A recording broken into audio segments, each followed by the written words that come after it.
Hello, everybody. Just wait one more minute for people to join.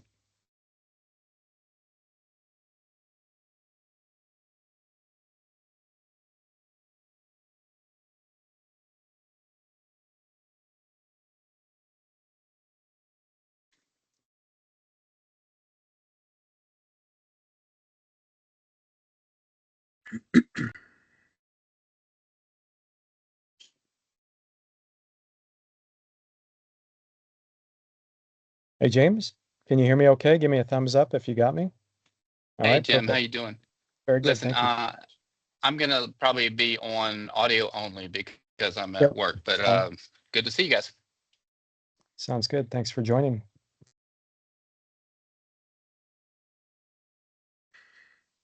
All right, everybody. Thank you for joining. Today, we're going to be reviewing the Aithre Turbo Oxygen Concentrator System operation. Familiar faces in the audience, but for those of you who do not know me, Jim Rutler, co-founder, chief designer, and engineer for the products at Aithre. This webinar, we're going to focus on the Turbo O2i, specifically the hybrid oxygen concentrator and bottle system. Many of the principles in the O2i are applicable to the digital, which is the concentrator-only version, and there's an overlap in that technology. We're going to be looking at how to use the concentrator only mode and the hybrid concentrator bottle mode during flight. And I will reveal as well a feature to help you increase the oxygen concentrator output from the turbo itself. The webinar is recorded and posted to our website. There are many registrants around the world that are not able to attend due to the time zone. So I'm going to treat it as a presentation and would appreciate if we kind of keep the questions to a minimum and hold them to the end. That way, if people are watching it, they don't have to sit through questions that they're not interested in. But if I make an error, you have something very pertinent that you need to ask, feel free to jump in. That's fine. Okay. So to begin, I'm going to present with the camera mode on either the iPhone, showing you the app, or the HealthView, or we're going to look at the turbo. So I'll be on camera a little bit, but I'm going to blend it in with a presentation and actual use of a live turbo and HealthView so that we can demonstrate the operation. All right, so I'm going to switch over here to sharing my screen.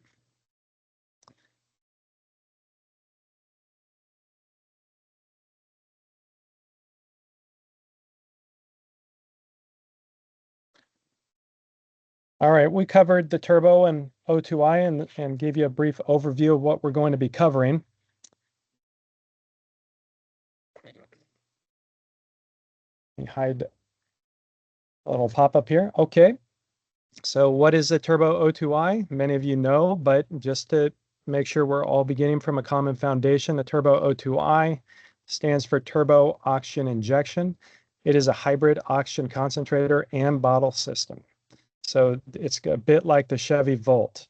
It provides oxygen from a concentrator for most altitudes, and if that's insufficient, depending on your altitude or your uh, blood oxygen level, you have the option, but not the obligation. There's just an option to run the Turbo O2i in the injection mode and get more oxygen out of the concentrator than you would otherwise be able to do.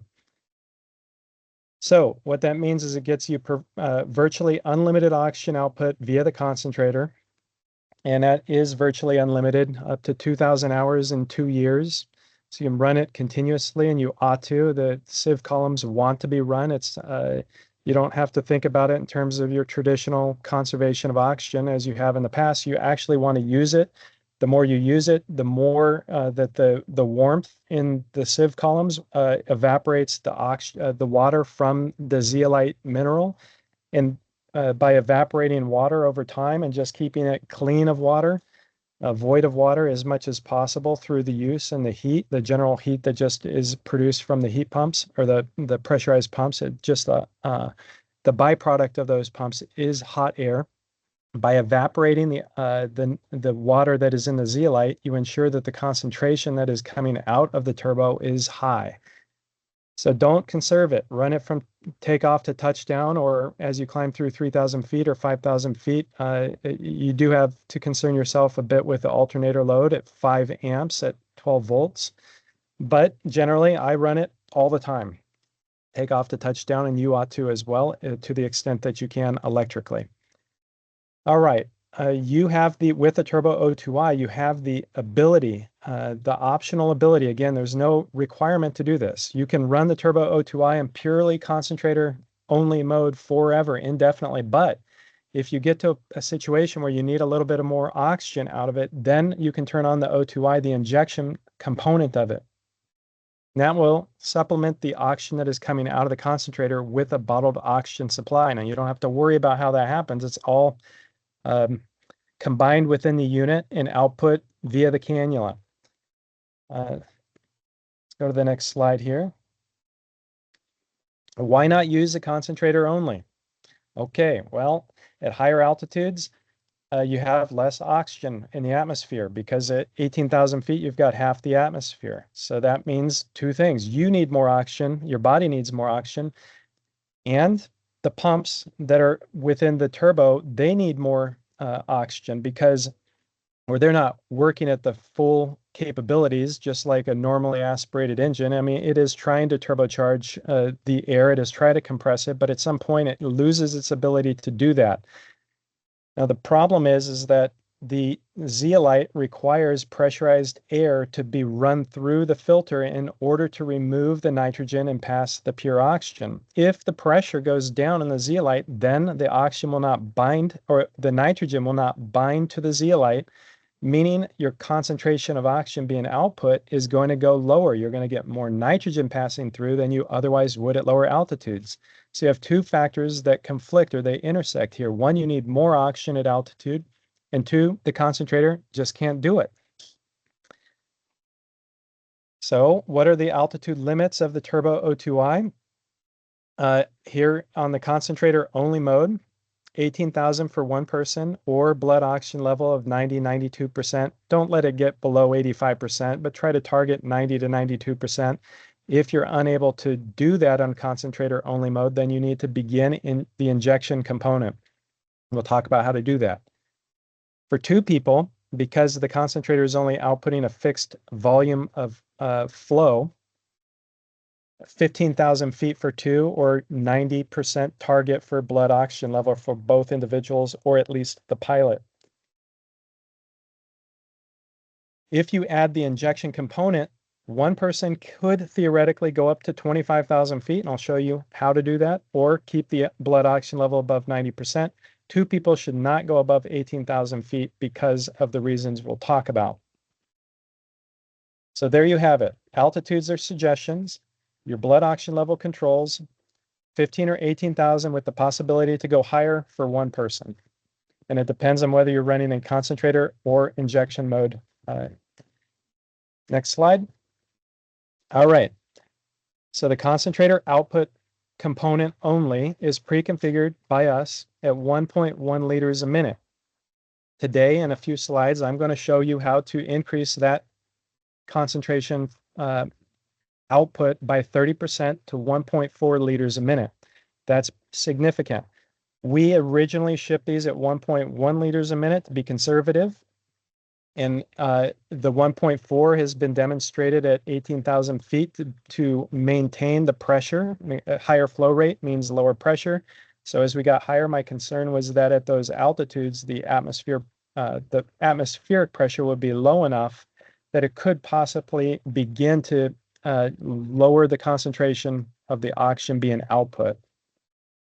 But we've been able to demonstrate that that's not the case through we've captured oxygen and that's produced and then come back down to sea level, and we verified that the concentration being captured at those higher altitudes is the identical that it is at 1.1 liters a minute, above 93%. So I'm going to share with you how to do that, and you can be confident that you can increase the flow without a decrease in your oxygen concentration output. And that is split equally for you and the passenger. If there's no passenger, then you get all of it. If there's a passenger, then the passenger gets approximately half, depending on how you've routed your plumbing. If you want the plumbing to be equidistant per the instructions of where the split is in order to keep the flow rate equally split between the users. The concentrator and the turbo, if you combine them, you get the concentrator component, which we've talked about, 1.1 liters a minute to 1.4. Then the injection flow, if you add that, adds 0.2 liters a minute up to 10 liters a minute. That's a lot of oxygen that you have access to with the injection flow because we're pulling it from the oxygen bottle, from the pressurized source. So that yields a possible total flow rate of between 1.3 and 11.4 liters a minute if the injection is on. Again, it's split equally. So if you have 2 people, the max you could get would be about 5 or 6 liters a minute per person. It's a lot of oxygen. To give you an idea of the FAA requires, or did require up until 2019, the certification of new Part 23 aircraft that they be capable of outputting 1 liter a minute per person per 10,000 feet. As a fire hose amount of oxygen, 1 liter per minute per 10,000 feet. It's not needed. That's just what the aircraft is required to be capable of producing. So if you're able to produce 10 liters a minute and 5, then that is a boatload of oxygen, just to give you a frame of reference there. How does the algorithm work? We've already talked about the concentrator only component. That's fixed. Doesn't matter what altitude you're at, you're going to get between 1.1 and 1.4, depending on whether or not you've increased the flow. But the injection component, that is variable, and that depends on your altitude and whatever user adjustment has happened on top of that. So I'm going to talk about the default for the altitude. So between 0 and 18,000 feet, the default is 0, meaning you're going to get oxygen out of the concentrator only, the 1.1 to 1.4 liters a minute only. That's your default. That makes sense. You don't want to use the oxygen out of the bottle unless you need to.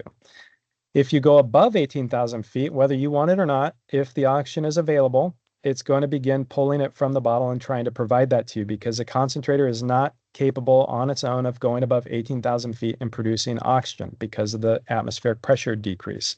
There is a point very quickly after 18,000 feet, around 20,000 feet, where you're going to have oxygen in the 30% range, which is going to be a problem for you. So you got to supplement it with oxygen out of the bottle. Okay, if you activate the injection, then between 0 and 18,000 feet, this is our algorithm, which you can adjust. But if you just activate it and do nothing more than that, then you're going to get 0.5 liters a minute to 1.0 liters a minute of additional oxygen flow injected into the concentrator output. And that is scaled linearly with your altitude. As you climb, you're going to get more automatically. You can adjust that between 5% and 400%. If you want a lot more, you can get a lot more. If you want to dial it back, you can dial it back. The lowest that it will produce is 0.2 liters a minute, just because of the way that the oxygen is. There's a limit on how little that we can gate into the concentrator flow. Happens to be 0.2. So above 18,000, the assumption is the concentrator doesn't work at all, and that you're going to jump up to 1.8 liters a minute at that point.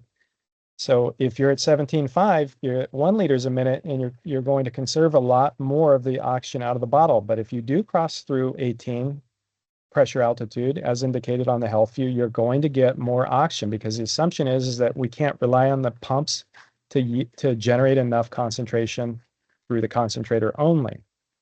So we bump up the flow out of the injection, out of the bottle, beginning at 1.8 liters a minute, and then we go to 2.5. That's consistent with it at these altitudes due to the danger. That's the max flow rate that is recommended by the FAA for Part 23 certification, 1 liter per minute per 10,000 feet. For one person, 18,000, that's 1.8 liters a minute. 2.5 to 25,000 feet. You can bump that up. So you can go up to 10 liters a minute. But again, the assumption is you're not getting very good yields out of the concentrators. So if you do have 2 people on there, it may be insufficient. It may be sufficient, but it's not advisable. I think you want all the concentration, and at those altitudes, all the concentration and the injection to be provided to the pilot If you're interested in flying at those altitudes with 2 people, my recommendation would be to install what is included in the kit is the emergency bypass line, which takes oxygen off the bottle independent of the turbo. So it's on, you can preload that to 1 or 2 or 3 liters a minute, and you can shift over to that by just unplugging your cannula and plugging it into the emergency port or the bypass port. And that will get you a continuous supply of oxygen that you can meter out to each of the individuals using the flow regulator, and then you're not reliant on the turbo at all. But this is to give you an idea of what the algorithm looks like. How do you control it? I'm going to shift over here in just a bit to showing you actually on the HealthView 2 how to control it, but just conceptually. Let's talk through this. First, you've got to have the bottled oxygen. That's obvious, but it's not going to pull from the bottle if there's no pressure available in the bottled oxygen. So you do need to, in your pre-flight, and we'll cover a pre-flight checklist in the next few slides, but you do need to make sure there's oxygen in the bottle, and that is plumbed to the input port on the turbo. If it is not, you're not going to get oxygen coming from the injection component. You can still get it from the concentrator, but you will not have the ability to pull from the bottle. Number 2, you need to activate the concentrator by hitting the O2 button on the panel or wherever you've mounted it. You push that button, that starts the concentrator. Then once the concentrator is active, then you can go to the HealthView and activate the injection mode by layering on top of the concentrator output, the injection by hitting an injection soft key. And I'll show you now how to do that. And in case I forget, the Aithre Connect iOS app, you want to upgrade to version 16.7. It was approved by Apple yesterday. It's available for download for free. Upgrade to 16.7. That is a backup to the HealthView. So I'll show you how you can control it if the HealthView were to fail. All right, I'm going to stop sharing my screen. Go over to camera. On camera. All right. So on the HealthView, so let's back up, and I'm going to show first the ports of the plumbing. So you've got on the box, you've got the input port for the oxygen bottle, and you've got the output port. They're labeled input and output, input, output. Input is for the oxygen from the bottle. Output is from the concentrator and is plumbed to the cannula. The bottle here is a small 47-liter bottle, and on the back of it has a always-on port on the bottom. That is the one that is plumbed over to the input of the turbo. When you hit the turbo button, that's going to turn it on and begin the concentrator output. Once you've got it on, this is in demo mode here so that I can demonstrate, but there's a knob, a rotary knob on the bottom of the HealthView. There's an inner portion and an outer portion. The inner portion is how you access the dosage page. I'll turn that, and you can see I can activate the injection right here with a soft key. Injection on, injection off. Done. And return back to the main screen. I'm going to demonstrate it with the actual turbo by sliding over to a working unit that is not in demo. This one has got a little bit of a lag on timing because it's actually set up to work with a 2 turbo system or a twin turbo for a 4-place. And so the HealthView is timing out and waiting for the second turbo, which never shows up. So it's not dramatic, but there is a bit of a delay in terms of data responsivity that is not typically present. So I'm going to turn it on. And because of the noise, I'm not going to talk over it. I'm just going to demonstrate the functions with visually for you, and then I'll turn it off and we'll talk through it.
You can hear that additional pulse.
Okay, so what we were demonstrating again was that we turn on the oxygen button in order to activate it.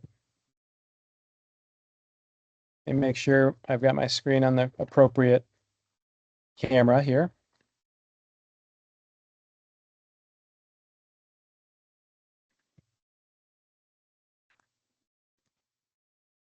Hang on.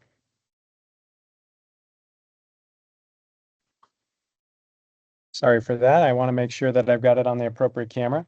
So we're activating with the O2 button to activate the concentrator. And by activating the concentrator, that gives us access to the injection mode soft key. By depressing that, that will begin the injection mode, which then you can adjust once you're in injection mode, and you get the verified feedback.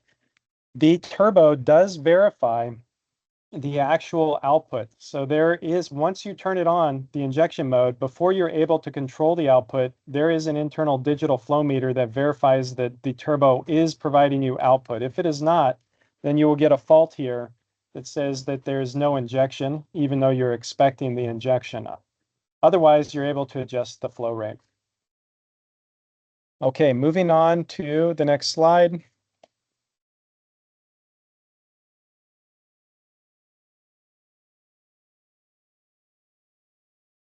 Okay, turning the camera back to me. Sharing the screen.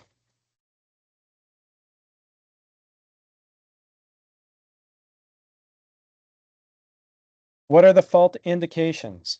The fault indications are over temperature, voltage out of range. So it will not turn on if the voltage dips below 10 or is above 15. It needs to be maintained within that range in order to protect the pumps and the sieve columns. If the pump is off, if the concentrator output itself is low, or if the injection mode is on and there's no oxygen being provided. If any of those cases are present, you will get a fault indication. The fault indication manifests itself in three ways. One, it shows up on the HealthView where I showed you. Two, the button light extinguishes. If the button light turns off, that means you have a problem. Either it's not on or you have a fault. Now, if the fault is resolved, then it will the light will re-illuminate. And then third, the Turbo O2i has a fault signal line that is 0 to 12 volts. It's 0 when it's a fault and 12 normal. And you can hook that up to the Garmin via the GAD or the GA24, and that can throw a message in your EFIS.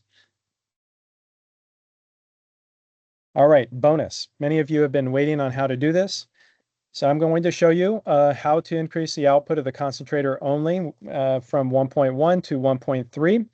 The caveat and the reason why I wanted you to understand a few things before, which we've covered before I revealed this, is because, again, the pumps work on density altitude, not pressure altitude, but density altitude. So you do have to concern yourself if the 18,000 foot is reached, it possibly could be reached at a lower pressure altitude or GPS altitude if it's a very hot day.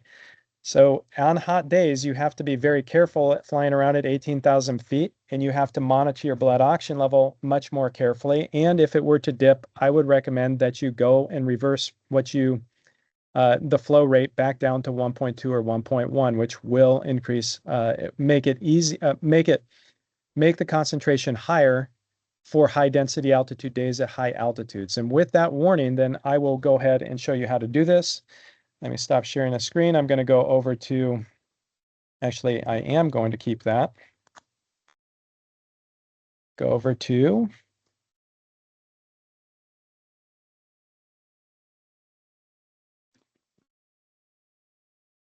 now there's something called iPhone mirroring, and that allows me to actually open up my iPhone and show you how to do it in the app. You will need the app. You download the app. You only need it one time to set this up. Then you don't need to use the app any longer, but you can only reconfigure it via the app.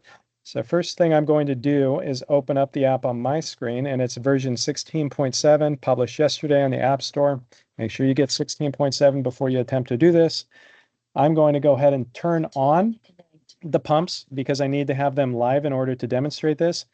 And I'm just going to talk as little as possible and show you on the iPhone app where to go, where to navigate. So stand by here.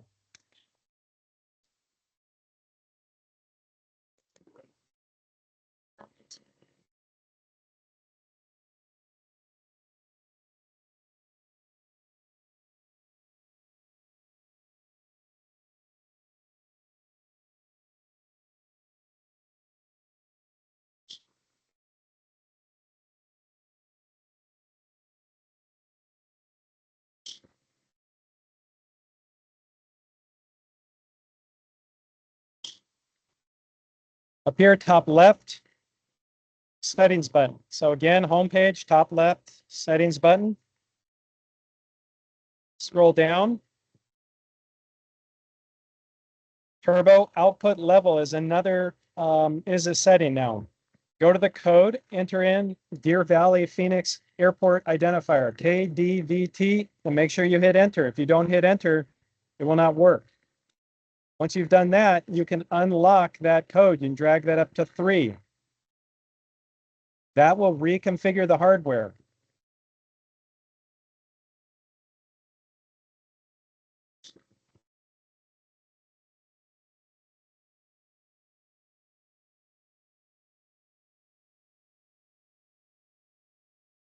Takes about 30 seconds. There you go. It is now up to 1.4 liters a minute.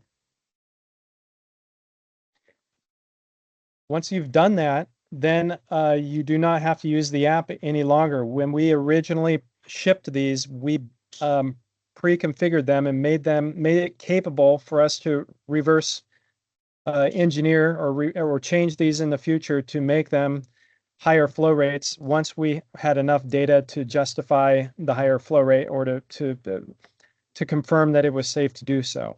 So now at 1.4 liters a minute, you can either take that all yourself, that's a 30% savings, or you can split it 0.7 and 0.7 for each of the passengers. That'll help you get higher than you otherwise would be able to do on concentrator only mode. Jumping back to, I'm going to stop sharing this. Jumping back to the presentation, a couple more slides. My practical recommendations. Number 1, define, okay, so we'll talk about how to do this, but define the armed triggers. Use the turbo in the concentrator only mode, and then allow injection to automatically activate. Monitor your blood oxygen level. If your blood oxygen level dips below 90, then increase it by activating the injection, or if it is already on, by turning the percentage up. You can do that in increments of 25% at a time.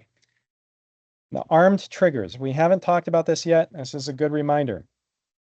You do not have to I showed you how you push the soft key to activate the injection. You do not have to do it that way. There is a trigger that you can define for the altitude in the background. Once that is defined, then if you cross that pressure altitude, the injection, if available, will automatically begin. And I'm going to show you how to set that up now. And that way you never have to push the soft key. You never have to worry about it unless your blood oxygen level dips. Then you could actually go and physically activate it. So let me go back here to screen. We're going to turn on Jim's iPhone camera. Go over to the demo. Okay. You can remember that knob has an outer and an inner. Outer navigates between the pages. Inner jumps to dosage control. Back up with done. If you hold the inner knob down for 3 seconds, you will enter configuration mode. You can do this during flight. It will not affect the oxygen. I do it regularly during flight, not only to, well, primarily because I want to change the fields that are displayed on one of the pages. So you can do this if you forgot to do it on the ground. It will not harm anything to do it in the air. So there are 2 options from the root menu. I'm going to show you. Sometimes I'm the type of person, I miss something that's critical and then I can't figure out how to get back. Here we go. You hold down that middle key, the middle knob, hold it down 3 seconds. That jumps you to the root menu. And you have 2 options, system or HealthView. Go to the HealthView, push the inner knob, go to installation, using the outer knob to navigate between the items and the inner knob to press it to select installation. Then down here at the bottom is a turbo trigger. Hit that, and you can put the altitude override. So the default that it ships with is 18,000 feet. So you're not going to get oxygen out of the injection unless you cross through 18,000 feet. But you could set this, like if you have 2 people, you could set it at 14 or you could set it at 15,000 feet. Now, once it's set, you verify in hundreds of feet there, 150, escape out, escape out, escape out, escape, all the way back. If you have this in injection off, but you cross through 15,000 feet, then you will get injection flow here and the injection will begin. And then you can adjust the flow rate once it's begun by bumping the percentage up or down. That's a nice feature. If you don't touch it, then it's not on until 18,000 feet. Once you have adjusted it, you have to be cognizant. Right now, there's no indication on the main user interface other than it turning on and off that it's been active or that it's in the background armed. And that probably is something we should work on in the next user interface update. But for now, just keep it in mind because you may be surprised that it comes on. And if it does come on, then that is the reason. We've also had one aircraft manufacturer while testing was concerned because they were getting a fault. And the fault was showing up because there was no oxygen bottle hooked up to it, and they were just flying around doing demo flights. But they had set the armed at something like 8,000 feet. And as they crossed through 8,000 feet, the injection attempted to activate. It could not activate and threw a fault. And so that was the reason for it. So just be aware if you've done it, keep it in mind that you've done it, test it a few times and verify for yourself that it works. Jumping back to the presentation mode.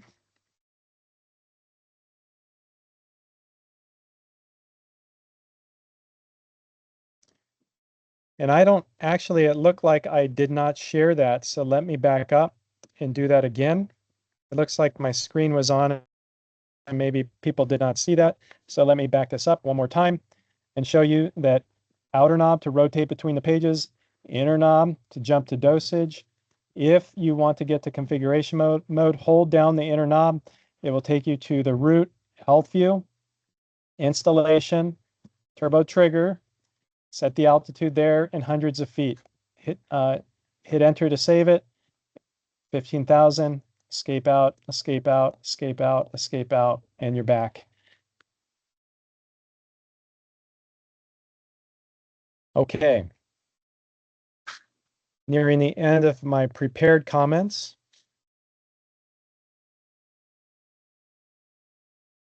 Okay. Pre-flight checklist. Let's review this. My recommendation for the turbo is to turn before you fly if you're expecting to use oxygen. And if you don't expect to use oxygen, I don't do this. But if I'm going to go on a flight where I'm going to go to altitude, yes, I do this on the ground as part of my pre-flight. Hit the oxygen button, verify that the light turns on, and then verify that the light stays on and that there's oxygen coming out within 30 seconds. If you're going to use the injection, make sure that you've got sufficient oxygen pressure and that if you've made changes to it, like you filled it, make sure it's hooked up again before you take off, hooked up to the input port. And then the HealthView, once it's on and you're getting the data coming into the HealthView, verify that the turbo temperature is under 40 Celsius and that the flow rate is between 1.1 and 1.4, whatever you've set it to using the app. Verify that the pressure in the bottle matches the analog pressure gauge on the bottle or whatever within reason. So if you just filled up your pressure in your bottle, but your HealthView is showing instead of 2000, what you expect, it's showing 0 or 50, that indicates that you have probably not hooked something up properly, like the meso. So make sure that you've got that hooked up so that you can monitor that. And then if you plan on using it, you're going to be high with 2 people, activate the injection mode on the ground, test and verify that the flow rate does indeed increase. During flight, pretty easy. Yeah, hit the O2 button, verify that the light turns on, verify that there is oxygen flow within 30 seconds. And then as far as your scans, build in at altitude the following scan items. 1, turbo, verify that the temperature is under 40 and the flow rate is between 1.1 and 1.4. That's what you need. That's what you need to survive, to keep your cognitive health strong. And monitor it as well with the Illyrian 2. These now ship with all of our kits, so there's no reason not to use it. If you have an older kit, well, you should upgrade to this. The prices did go up a little bit to offset the inclusion of all these components now, but they're now standard, so there's no reason not to. It's a continuous readout of your blood oxygen level. You can get your blood oxygen updates every 12 seconds to the HealthView. It's an ideal way, the best way to keep track of what the trends are in your oxygen. As you climb, it is not something that slowly changes. Your blood oxygen level will decrease very rapidly within 15 seconds. Within 30 seconds of you losing oxygen, you're going to get a decrease in your blood oxygen level. It happens very quickly. And so using a finger pulse ox is not sufficient because by the time, if you have an emergency, by the time you check it, it may have been very low for a sustained period of time. So seeing the trend is really critical. The meso, that is your pressure indication of the bottle. Just making sure that it's sufficient. If you're running the injection, that is going to go down. If you've got a small bottle and you're high altitudes, it's going to go down within 90 minutes. So make sure you've got enough. And then make sure your O2 light is illuminated. So for me, I'm just looking at the turbo, flow rate's good, temperature is good. Why do I care about the temperature? Because if the temperature gets too hot, the turbo shuts down. When does it shut down? 65 degrees. At 50, you get a fault. At 40, it should never go above 40, even on really hot days, maybe 45 max. But at above something like 50 degrees, there's something internally wrong. Either there's a ventilation problem or there's a flow problem. So keep it under 40, flow rate's good. And my blood oxygen level is good. I'm scanning that. Then I'm looking at my pressure. If the injection is going, occasionally it's going down, making sure that that is sufficient for the remainder of the flight at altitude. And then making sure that my oxygen button is on. I'm always looking at my oxygen button light. Why? Because that is a fault indication. It's an easy fault indication and it catches your attention very quickly if it goes off. And if it goes off, you need to immediately try to figure out why. Then in injection mode, if you've got that activated, just verify that the flow is there and that it begins and ends and is sustained as expected. Lastly, before we get to questions, high altitude addendum review. For those of you who want to go above 18, and we get the question all the time, we have published a high altitude addendum. You go to our website, instructions and resources from the hamburger menu on the home page, right here at the very top. From there, that takes you, there's a high altitude addendum in multiple locations. It's very important. Did you know, and many do not know this, but to fly an unpressurized aircraft, there is never a high altitude endorsement required. But to fly a pressurized aircraft, in the event that it may become depressurized, you have to have a high altitude endorsement that is ground and flight training. Now, with a logbook entry from a CFI who is trained for high altitude training. But if you have a Sling TSI and you're going to 35,000 feet, there's no requirement for any high altitude endorsement or training. None.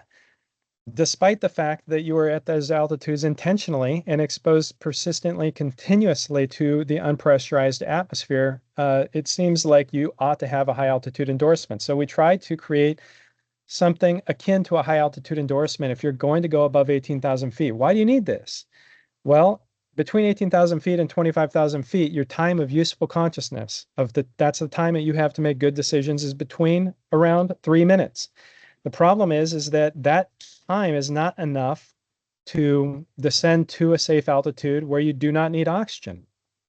So you've got to have some training to identify the problem quickly, and you've got to have some backup equipment to deal and cope with the problem if there is one. If you do not, then you will have an issue on your hands at those altitudes within a few minutes. So what do we recommend? Don't use them below 18,000 if you don't want to comply with these requirements. And the requirements are minimal but important. Okay. If you want to go above 18,000, here are the risks. High altitude, unpressurized flying includes loss of consciousness, death, and high altitude sickness. That is unrelated to hypoxia. Many people don't realize this, but everybody's trained to think about lack of oxygen, hypoxia, if that makes sense. But climbing very quickly to Mount Everest level, there is also an unrelated to hypoxia risk of high altitude decompression, where the nitrogen, which is pressurized in your blood at sea level, at high level of pressure at sea level, that off gases and comes out of solution and forms bubbles in your blood at higher altitudes. And that definitely happens above 21,000 feet. Everybody's going to get it. And the question is it going to become serious enough to pose a health issue for you? And there are factors, including the time that you are at those altitudes and whether or not you are close to 25. As you get closer to 25,000, the risk goes up dramatically. Whether or not you've been scuba diving, whether or not you're dehydrated, what your baseline acclimatization is. So a host of factors, but there is a risk above 18 of depressurization. And once you get it, you can't get rid of it. It's not like hypoxia where you can just send and it goes away. It doesn't go away. Headaches, muscle pain, tingling, those are some of the symptoms, and the hypoxia symptoms. They are akin or similar to the symptoms that are present with altitude decompression. Okay, what are the requirements? Required equipment. You got to have the HealthView 2. Why? Because you need to be able to monitor the parameters. 2, a backup. Independent of the Aithre Turbo. So our systems have a backup independent. The regulator itself has a additional output port on it, and it has a built-in flow meter on the regulator. And you can plumb that, bypass the turbo, and go directly to a check valve port on the panel.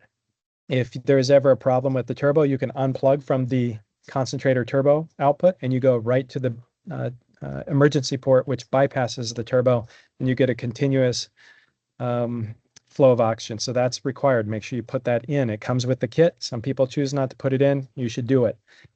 You should have an oxygen mask. Whether or not you use it or not is, there's a debate as to whether or not it's really required. We have a pillow mask. We're going to be doing some testing to see if it is effective at those altitudes. There's at least one other oxygen company that believes it is not required to have a mask. There is required equipment in a Part 23 certified aircraft, or at least it was up until 2017, 2019, but it's not a pilot requirement. Still a good idea to have it on board. Why? Because if you're talking, the mask covers your mouth and makes sure you get oxygen while talking if you inhale through your mouth. And then the Illyrian 2, which is important to monitor your blood oxygen continuously. What training? This is fairly minimal, but again, important, hyperbaric or prot chamber. So at the Oshkosh or AirVenture, you can attend for free, sit in the chamber. They inject nitrogen into the chamber to simulate the lower atmospheric pressure at 18,000 or 27,000 feet, rather. And it's important to record yourself so that you can get familiar with what your symptoms are and how you cope at those altitudes, and see yourself on video after the fact, so you can see uh, what you feel during the experience and what you see after the experience is quite different. It's a jarring, and there's a disjoint, like there's a time um, lapse where you feel, there's a word for that, but you feel as though time didn't move at all, and you may have been in there for 15 or 20 minutes, but it felt like you just went in. Also, you thought you did a lot better on the math problems or the simple things that they asked you to do than you actually did. Comical to watch yourself, but serious. And then the pilot in command of the aircraft should log a high altitude ground endorsement. It's hard to get the flight training in an unpressurized aircraft, but just at least sit with an instructor in the ground and just go through one that's been trained in high altitude endorsements, and make sure that you log that. And then do this webinar or a webinar like it, which you're doing. So just complete an Aithre provided system webinar training for whatever system that you're doing. And we record these, we publish them on the website. So just watch that. And then make sure you have a flight plan that factors in weather and terrain. Weather is a big one. If, for example, if you're going to be over high terrain and there's IFR or IMC conditions below you, the freezing levels make it such that you cannot enter the clouds, or the terrain make it such that you can't descend for a period of time. Just make sure you plan for that, and you have sufficient oxygen reserves to carry you over that area. Okay, with that, we'll end it, and I will turn the screen sharing off. And if there's anybody that has any questions, then we can field those at this time.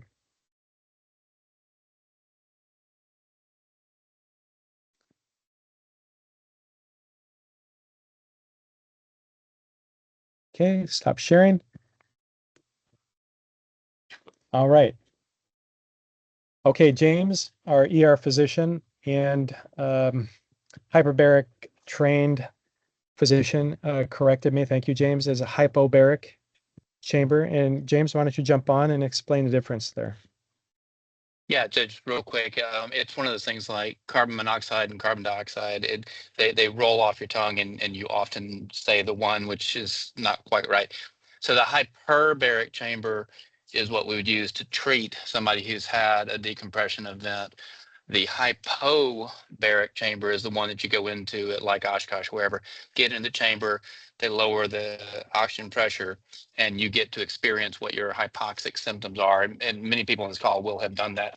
It's just a minor typo I noticed on your outline there, but excellent presentation. And there's a lot of information crammed in this webinar. You did a great job of getting it in there, and I would encourage people particularly to pay attention to some of those pressure related things that, as you talked about, are independent from oxygen once you get into those higher altitudes. Yeah, James, if you can, since you're trained in hyperbaric medicine, if you could give us a little high-level overview of what it looks like to get altitude decompression sickness, and what the effects are. Sure. It's one of those things like hypoxia itself that has a varied presentation. It can be subtle, it can be missed, it can be different from person to person. Gets more severe as the condition gets more severe. But a decompression illness, as you mentioned, whether it's scuba diving, you've been down and you rise to the surface too fast without adequate decompression stops, or in the case of a high performance unpressurized airplane, you start at whatever ground level is and you rocket up into the flight levels.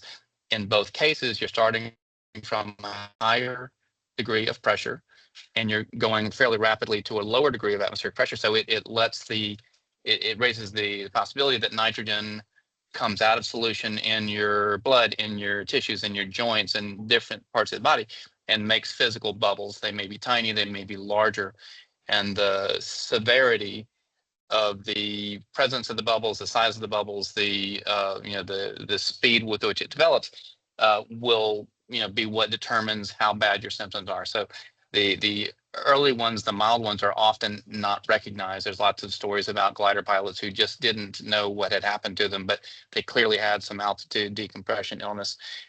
Skin sensations, funny itching, tingling, joint sensations, particularly the knees, headaches, things like that. And then in more cases, it can be confusion, it can be feeling short of breath, it can be chest pain, it can be all kinds of things. And there is overlap with the symptoms of hypoxia versus decompression. So it is not one easy category. And as you're doing such a good job, and as so much with Aithre does, this is about preventing those things from happening by knowing that they are risks and doing things to try to mitigate those risks. But you're absolutely right. When you go above 18, 19, 20, 21,000 feet unpressurized, you enter that zone where some degree of decompression illness is likely. And then as you go 22, 24, 25,000, it's going to become more not if, but when and how severe. So very, very short version. I'd be happy to take any particular questions, but there's a lot to cover, and we do whole presentations on this topic, and I'd encourage people to seek out that information. Thank you, James. Okay, I got Bob Barnes. You with us, Bob? How are you doing? Anybody else have a question before we drop off? Scott, how you doing? Hey, Bob. Hey, I'm here. You have any questions, Bob? Yeah, I just had a quick question. So as you know, I have a standard issue turbo concentrator. Can I get mine modified for the injection model, or do I want to stay? What's your thought? Yeah, no, we're going to do, Zoo and I were actually talking for the past few months about a migration plan. I mean, we're going to do that now. And so we can just look for it over your email. And that's going to be available to everybody before or after the 2-year service. There's a recommended 2-year service. And at that point as well, we're going to offer the ability for people to jump between systems up or down. So, Okay. Yeah, there are people that begin with like the portable and then they go, well, this works really good, but I want more. And, we have to accommodate for that. And the other thing that's unlike the bottle systems is that every 2 years, we're going to have a factory remanufactured option so that there's not a delay. It's we ship you one and you give us yours back. And then we remanufacture it and do and pass that down. So there's kind of a core exchange going on. Unlike the bottle systems, where the bottles, nobody wants a used oxygen bottle. With concentrators, the pumps and everything are replaceable. With the housings and the flow sensors, the electronics, some of that more expensive stuff can be reused. So we're going to have a pathway, and I'll publish that to you. Thanks, Bob. Looking forward to it. I always enjoy upgrading hardware with you guys. Yeah, thank you, Bob. So for those of you that do not know, Bob is the United States and frankly, probably the international, you can correct me if I'm wrong, but sales rep for Risen Porto Aircraft. How's that aircraft doing, Bob?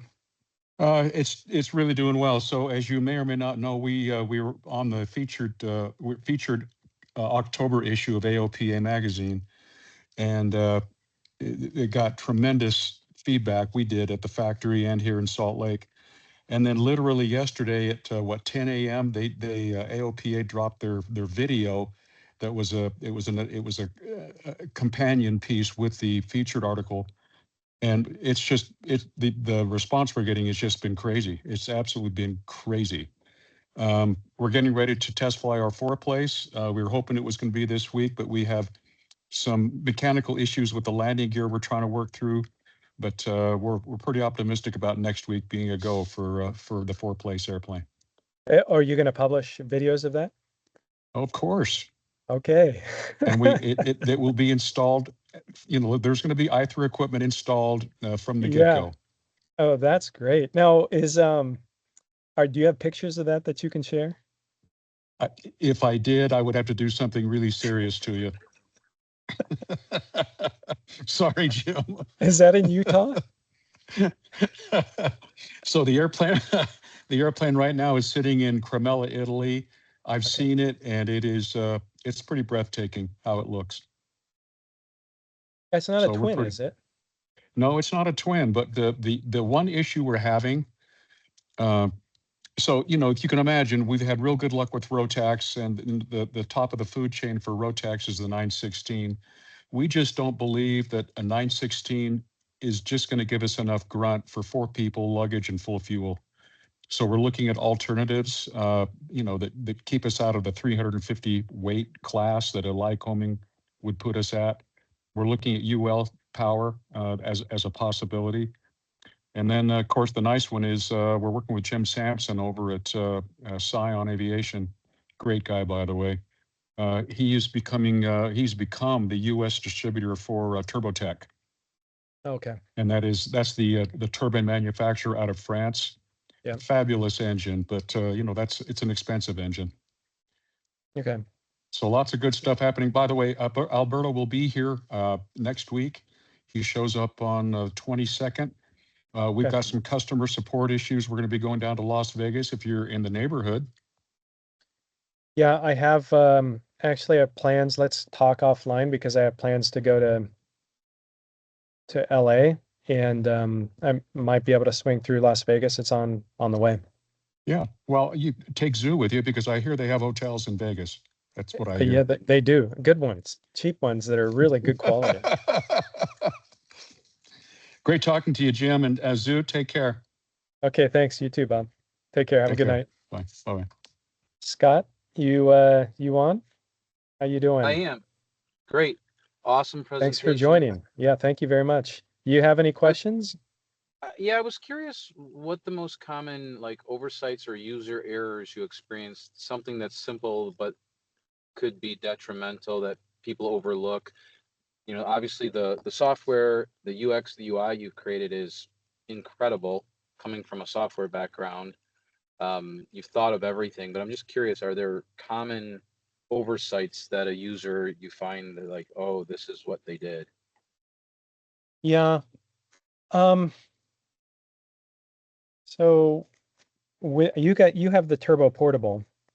Yes. You know that. And with that unit, the big problem that people get into is they pump the flow rate up because you have an analog dial on it, and you pump the flow rate up to 4 or 5 or 10 liters a minute on it, and thinking you're getting more output from it. And I mean, I'm not one to read instructions, but if you did read the instructions, you'd find that that was not advisable, that there is a method to the adjustment, and that is that you want to target between 1 and 2 liters a minute at altitude, and no more than that. And the reason why is the concentration will begin to drop. You'll get more flow, but the number of molecules within that flow will be lower because the pressure is lower. With higher flow rate, you're getting lower pressure. Lower pressure means more nitrogen passes. Because if you think about how the concentrator works, is it has zeolite. And zeolite, this is not new technology. It's been around for like 40 or 50 years. It's just it's been miniaturized. That's what's new. But the way it works is that the air flows under pressure. Air has 80% nitrogen, 20% oxygen. It flows under pressure through a zeolite, and under pressure, the nitrogen will adhere to the zeolite beads, and the oxygen will not. Under pressure, that's the critical element. And if the pressure drops because the flow rate is high, you're not backing it up, then the concentration will go from 95%. So we reverse it. We actually output, goes in 80-20, and we output 120 or 100, I'm sorry, 100-0. So we take all the nitrogen, it gets adhered to the zeolite, and we pass through nearly only oxygen molecules. So as the pressure drops by higher flow rates, then you're going to get lower concentration output. So you'll find yourself at like 30% or 40% concentration output, just a bunch of air blowing on you if you pump the flow up too much. So target between 1 and 2 liters a minute. What do I mean target? Well, if you put it at 1 on the ground, as you climb, the flow rate will go down and the concentration goes up. So you have to bump it up a little bit. And you go up higher, the flow rate goes down, you have to bump it up a little bit. So what I do is with the portable, now the digital, the built-ins, you don't have to worry about this, but with the portable, set it at 2 on the ground, and then just monitor it and make sure that it stays above 1. You want more than 1, but no more than 2.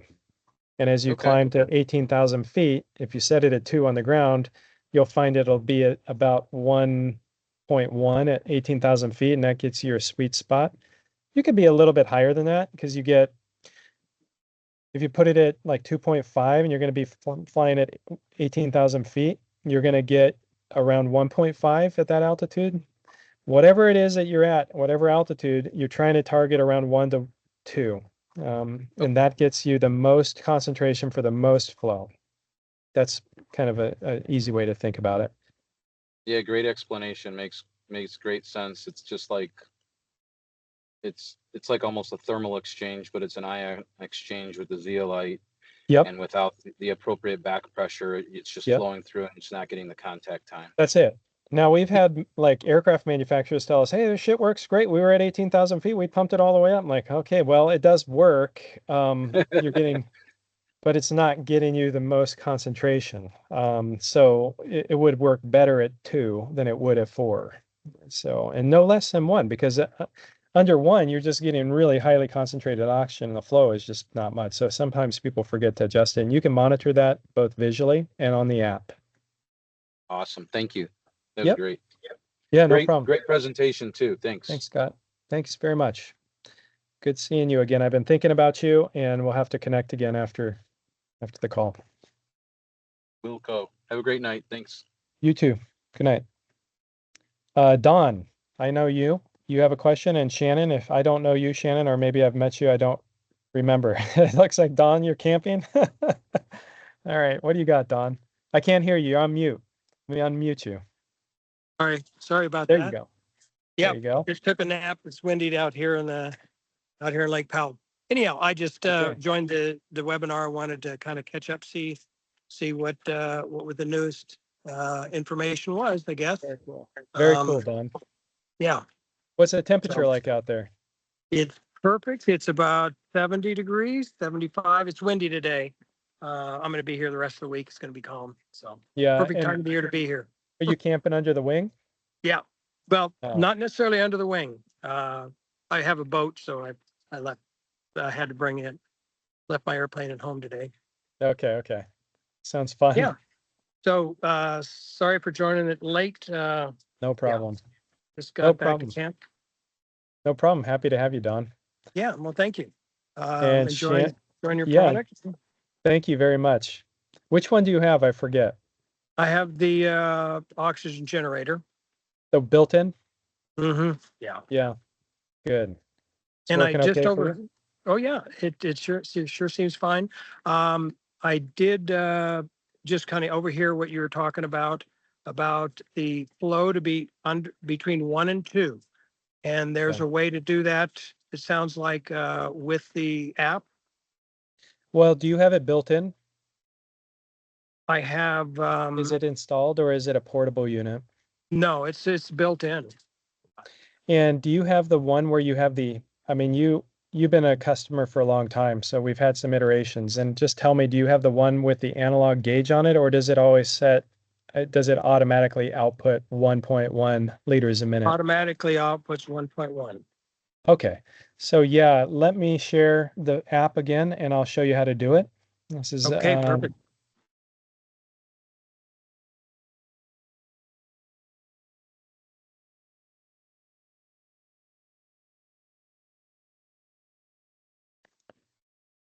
all right.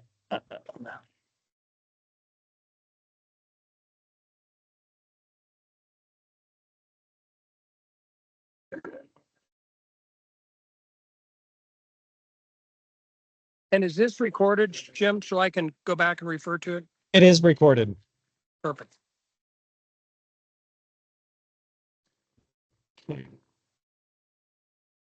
Now, because it's loud, I'm just going to show you, okay? Yeah, that's fine. Okay, right here, settings. Make sure that you've downloaded 16.7 right here at the bottom. 16.7, okay. Okay, then that will reveal this new field here. Turbo output level. Scroll down in your Nice. settings all the way down here. Put Uh-huh. in the code KDVT. Hit enter. Once that is on, then you can adjust this to 1, 2, or 3. Nice. You're at 1 right now. Yeah. You drag it up to 3, and your output will change to 1.4. I see. Okay. And then once you've done that one time, you don't ever need to do it again. So it's It one will, and it done. does Nice. reconfigure, reconfigures the hardware. And we had, what I had explained early on in the presentation is that we had shipped it at the lower flow rate because we were concerned that at the higher flow rate that the back pressure would be too low. And I wanted to have more data before we increased the flow rate to make sure that the concentration maintained at 93% and greater up to 18,000 feet. So we have sufficient evidence to indicate that it does, but it's density altitude. And so you just have to be careful at high GPS or pressure altitudes on hot days, that if you're at Turbo disconnected. 18,000 feet on a hot day, just watch your blood oxygen level carefully. If it dips, then bump that back down to 1. Oh, no kidding. Okay. Yeah. Okay. Good to know. And the reason why is because, again, at the higher flow rate, you're getting lower back pressure. And as the atmosphere gets thinner and thinner and thinner, then that means at some point that the back pressure is going to be too low and the concentration is going to begin to dip. So I haven't seen that yet. And so there should be enough buffer at even high density altitudes at 18, but that's why we didn't release it into the public for everybody. I just wanted people to be thinking about density altitude and not pressure altitude when using it. Okay. Hot days, stay a little bit lower or scroll that back down to 1.1 if you're really high on a really hot day. What would you recommend, Jim, is the altitude we should not go above? I went once so far to about 15,500 and seemed to work just fine for me. I was checking my oxygen saturation was still good in there. Yeah, Low 90s, high 80s. I think you can go up to 18 for one person, especially when you bump it to 1.4, no problem. I do it. And as long as you're in good health, Yeah, should be fine, but just monitor it. Excellent health. Yeah, just monitor it. Should have no problem at all, especially at 30% more oxygen. It's more, and we've had people say, "Hey, thanks a lot. That really helped my SpO2. I was a little bit high 80s, low 90s, and now I'm in the mid to low 90s." So it will have an impact. Yeah, good to know. Yeah, I've gone to, without oxygen, 14,000 for a period of time and still had reasonably good saturation. So Right. pretty good health, I believe. And Oh, yeah. Yeah, good. Well, excellent. And if you have any more questions, you're welcome to call or email me. Okay. Okay. I'll take a look at this. I can find this webinar on YouTube. You're going to get an email with the link just by registering. So, I mean, good. Yeah, that's the point of it. So we record it, then we post it to our website. All right. After I see that, I'll take a look. I'll have plenty of time this week. Okay. And yeah, give you a holler and see if I have any other questions. Sounds great. And then there's one other person, Shannon. Do you have any questions? You've been on for a while. If you have a question, you're welcome to ask. If not, I think we'll just end the meeting at this time.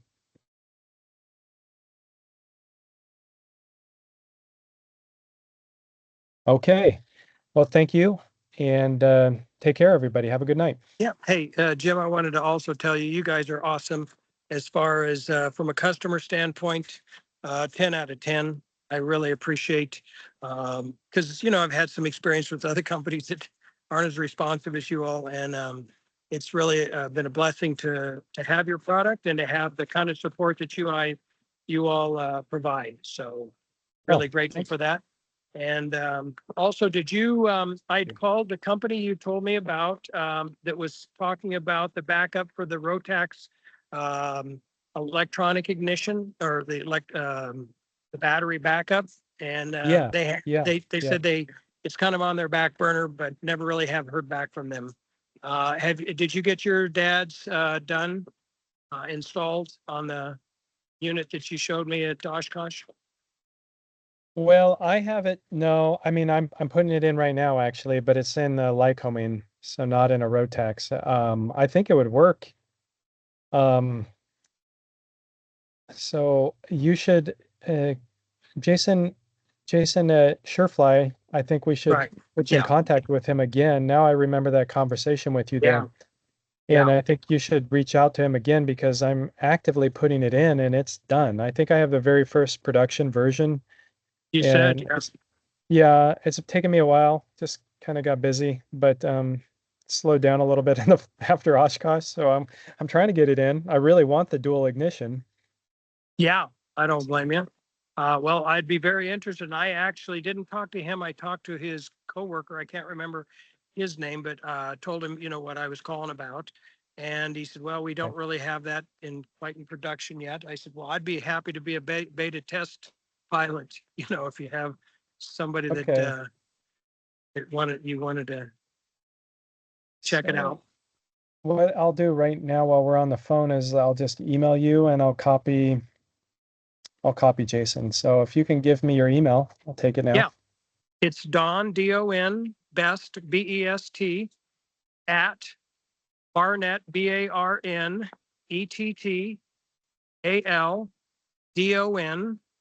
barnettalden.com. Okay, the only thing I think I got Barnett, but is it Talden with a tango or Talden with a delta? It's A-L, Alpha, Delta, Alpha Lima, Delta, Oscar, November. Aldon. BarnettAlden.com. barnettalden.com. All right. Okay, BarnetTaldon.com. That's it. Okay, so I'll send that off now and then we can keep the conversation going. All right, well, take care. Have a good All right. night. Stay Good safe seeing out you, there. folks. Stay dry. Have a great evening. Bye for Okay, now. bye, Don. Take care. You too.